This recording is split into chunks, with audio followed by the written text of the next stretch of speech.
Hallo, heute sind wir im Tierpark und Fossilium Bochum.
Das ist eine kombinierte Anlage aus einer Wartvogelanlage, die wir jetzt gerade hinter mir sehen, einem großen Becken in der Kombinationshaltung für Seehunde und Humboldt-Pinguine und 2 Aquarien mit Bewohnern aus der Nordsee und einem kleinen Abschnitt extra für Besucher, wo sie so ein bisschen das Urlaubsfeeling im Strandkorb genießen können.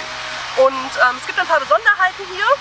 Dazu gehört das Becken der Seehunde und Pinguine. Zum einen gibt es diese Kombinationshaltung ja nicht ganz so häufig, da die natürlich auf völlig unterschiedlichen Kontinenten leben.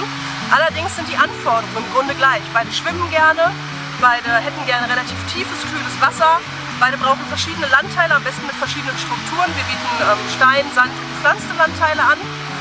Und da wir ein flächenmäßig kleiner Zoo sind, haben wir, als wir diese Anlage geplant haben, entschieden, dass die Tiere zusammenleben, weil beide davon letztendlich mehr haben. Und somit haben unsere Pinguine und unsere Seehunde die Möglichkeit, auf fast 5 Meter Tiefe zu tauchen. In einem Becken, das nicht einfach eckig ist wie ein Swimmingpool, sondern verschiedene Ebenen hat, sodass auch die Wasserströmung sich ein bisschen unterscheidet. Und wir halten aktuell hier 11 Humboldt-Pinguine und 4 Seehunde. Und unsere Seehunde sind fast alle hier bei uns schon geboren. Alle 3 Mädchen sind echte geborene Bochumer Seehunde. Und unser Seehund Bulle ist vor ein paar Jahren aus einem anderen Zoo hier zugezogen und gerade mitten in der Pubertät. Allerdings hat er schon herausgefunden, dass Mädchen ganz toll sind, und seit den letzten 2 Jahren flirtet er jeden Sommer. Und die älteste hier bei uns im Becken heißt Cindy, ist jetzt 15. Die hat ihre jüngste Tochter hier noch mit dabei, das ist unsere Aurora. So ein bisschen die schüchterne kleine Prinzessin tatsächlich. Dann gibt es noch Maxim. Maxim ist so der Wirbelwind, der Draufgänger und die am liebsten allen anderen den Fisch klaut. Und eben Ole, im Moment noch den kleinen Teenager. Und bei unseren Pinguinen haben wir auch querbeet gemischt und natürlich eine Gruppe aus Herren und Damen. Und unsere jüngsten Pinguine sind jetzt knapp 3 Jahre alt. Und unser ältester Pinguin ist ungefähr Mitte 30, das ist die Omi. Also ein Urgestein-Pinguin. Ungefähr 1 Jahr jünger als ich. Als Pinguin wäre ich eine Oma. So ist das halt.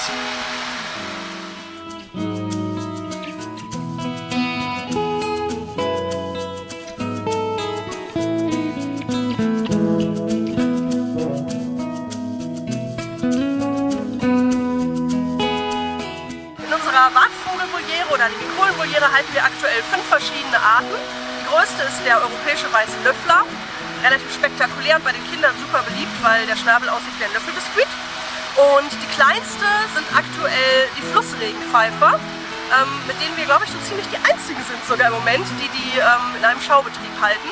Und dazwischen haben wir noch eine große Gruppe von über 30 Säbelschnäblern, die auch jedes Jahr hier erfolgreich brüten. Eine kleinere Gruppe Kampfläufer, die ganz, ganz spannend sind in der Brutzeit, wenn die ihren wunderschönen Federkamm aufbauen und dann hier wilde Tänze veranstalten. Und eine verhältnismäßig große Gruppe Rotschenkel. Und auch Rotschenkel ziehen wir fast jedes Jahr tatsächlich erfolgreich nach.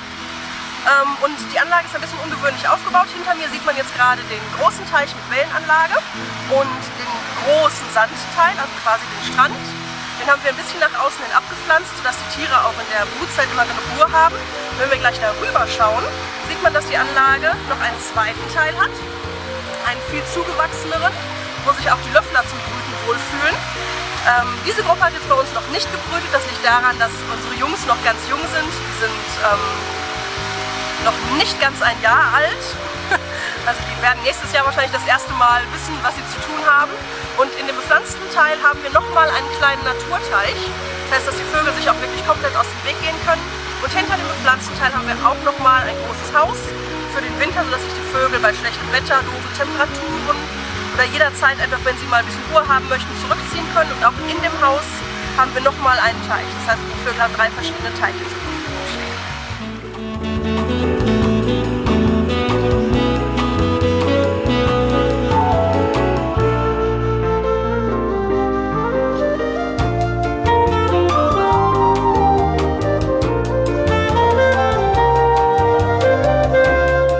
Ja, wir haben einen besonderen Vogel hier, also wir sind alle besonders, aber wir haben einen, der ist ganz besonders aufgrund seines Alters. Und zwar die Löfflerdame, die hier vorne auf der rechten Seite steht. Das ist unser ältester Vogel in dieser Anlage, die ist über 20. Ich müsste in den Unterlagen nachgucken, um es genau sagen zu können. Aber ich meine, sie ist jetzt um die 25 tatsächlich. Also eine ganz, ganz alte Lady.